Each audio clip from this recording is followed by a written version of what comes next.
Hi everyone, this is 5 Questions with Fellenbaum. As part of our new YouTube channel, we thought it would be enjoyable if we posted interviews where I spoke with various people associated with the Brevard Philharmonic, such as musicians or board members, staff members, or even special guests, so you get a chance to know them a little bit better, like where they're from or what their connection is to the Brevard Philharmonic, what they've been up to lately, and so on. I'm sure there are a lot of people you'd like to know more about, but the first person I certainly wanted to start with is Brevard Philharmonic Executive Director Dusty Campbell. Dusty has been with our organization for many years and has worn many hats and filled many roles, and was just recently appointed to the new position of Executive Director. If you've had any interaction with our organization, you have no doubt spoken with Dusty at a concert or chatted with her on the phone. She sent you an email, or maybe she's gotten your tickets. Dusty does so many things for our wonderful orchestra. I thought she'd be perfect to be our first person for these series of interviews. With that, we'll just get right to the first person, which is our own Executive Director, Dusty Campbell. Dusty, welcome. Hi, thank you. It's great to have you be our first interviewee, and thank you for agreeing to it. Although I pretty much just said you're going to be the first one, and you're just like, okay, yeah, whatever. But so glad that you could join us, and we can get to know you a little bit better. So we'll just start off with where are you from? Where have you maybe lived in your life? How long have you lived where you currently live? Tell us a little bit about yourself. Well, my family is originally from Ohio, but I moved down here when I was quite young. So I ended up graduating from West Henderson High School, which is, the next county over from Transylvania County. And then I went off to college and I lived here and there and everywhere. I went to a few different colleges, including studying abroad. So I was in Germany for a year. And then I came back home and I graduated from UNC Asheville with a degree in theater. And then I said, well, I want other people to love theater as much as I do. So I went back to school and got certified to teach in North Carolina. So I can teach theater K through 12.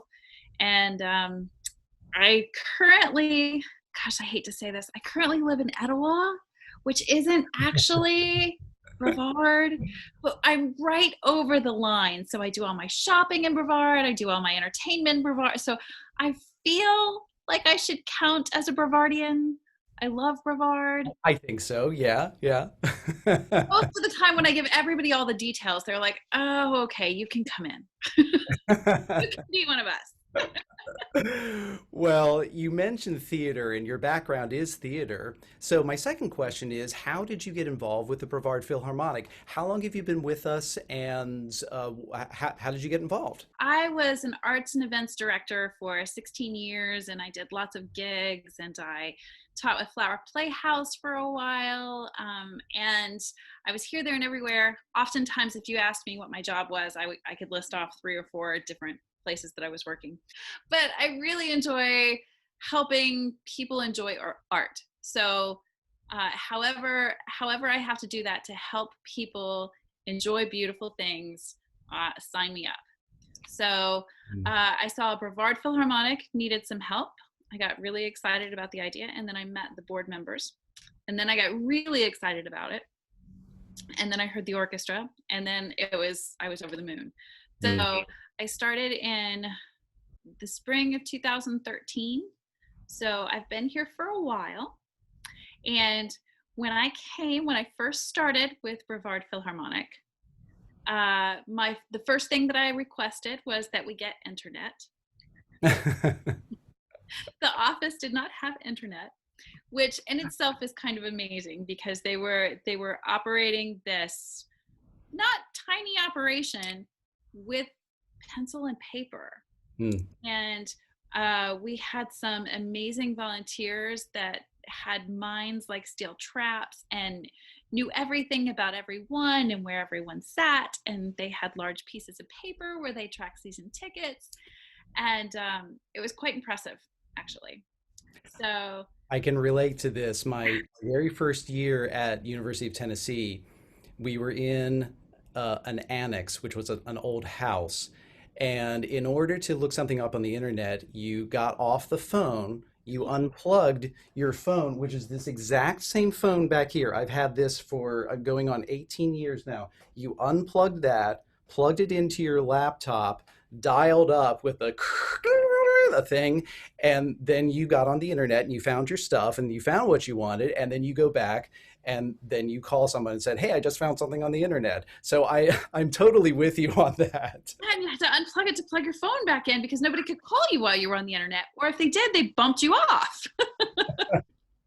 So this is a perfect segue to my next question, which is when people come to our concerts, they see me on the stage, they see the orchestra ready to go, they see you in the lobby, our board members, and that is the final product, which has a lot of work that leads up to that. So tell us about all the things that you do or you're involved in leading up to a concert.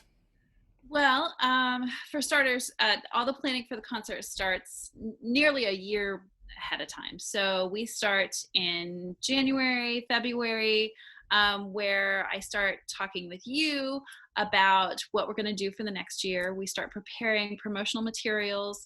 Um, we start pulling in kind of all the pieces that come together. We start preparing season tickets and invoices and one of the big things that takes kind of all summer to do is pulling the program book together. There are a lot of pieces to that. And preparing season tickets, getting everyone in the seats that they want for the concerts that they want, getting those orders in, processed, getting the tickets in their hands.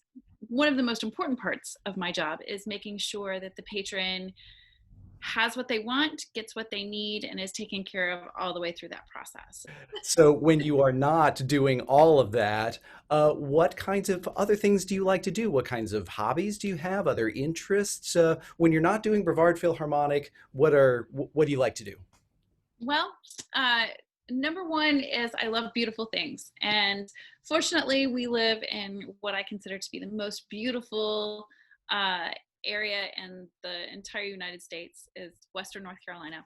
So with my 6-year old and my 9-year old and my wonderful husband, we like to spend lots of time outside. So we're hiking and camping and exploring and picking up rocks and tromping through the streams and doing wonderful things like that. When the world is not crazy, we also enjoy uh, going and seeing plays and concerts and experiencing all the things that make us human and all the things that are beautiful in this world.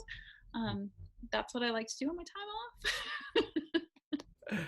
And so finally, when COVID is behind us, or at least manageably off to the side or whatever. So once we can get past the pandemic, what are you looking forward to the most when things get back to normal or whatever the new normal might be? I know we say that a lot, but when we get back to something that kind of resembled what we used to have, what are you looking forward to the most? Being with people. No kidding. I am a people person, and I I just crave being with people. And so, I mean, obviously, number one is going to be getting back into the concert hall, being with those crowds, like doing doing the thing. But just in general, the thing that I am starved for the most, the thing that I miss the most is being in a crowd. I I miss humans. Me too. There's there's nothing like it, both on a personal level, just talking to someone, getting something done. Uh, my existence of me standing on a podium, directing orchestral musicians to all come together and bring a piece of music to life, it just doesn't work over the internet. I'm grateful for technology. It has allowed us to do so much in this time, but there is something that is deeply rooted in humanity for us to be together, for us to experience things together, for us to experience one another, for us to relate to one another, and so I'm really excited for that time when we get to be together again. Me too as well. Well, Dusty, thank you so much for being our first 5 questions with Fellenbaum interview, and it's been a pleasure to get to know you a little bit better. And I hope those who have been watching enjoy getting to know you a little bit better too. And it's been great to talk with you. Thank you. It's been such an honor to be the first. This is so exciting. And many more to come. And yes, for sure, I wanted you to be the first one because uh, everyone who is connected with Brevard Philharmonic has known you or know you. And it was just a pleasure to get to know you a little bit better. And so thank you again. Thank you. Bye. Bye. Dusty Campbell, Executive Director of the Brevard Philharmonic. Well, we hope you enjoyed 5 questions with Fellenbaum, and we'll be back with another episode in a couple of weeks. Take care, everyone.